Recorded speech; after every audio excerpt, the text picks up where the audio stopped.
I've been comparing Softr and Adalo throughout 2025, and here's my honest and unbiased review of which one might be better for your needs.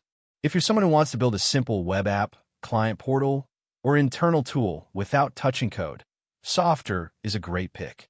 It connects easily with Airtable or Google Sheets and offers a smooth drag-and-drop interface with pre-built blocks, so you can launch something functional in hours.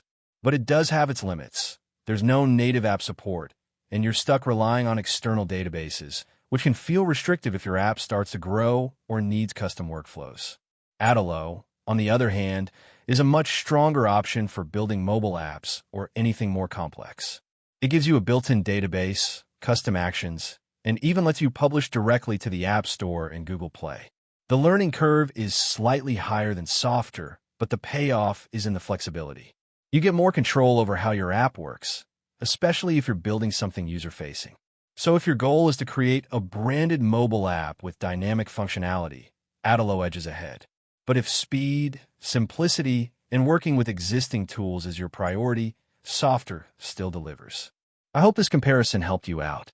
If it did, support the channel with a super thanks, and don't forget to subscribe for more honest reviews. See you in the next one.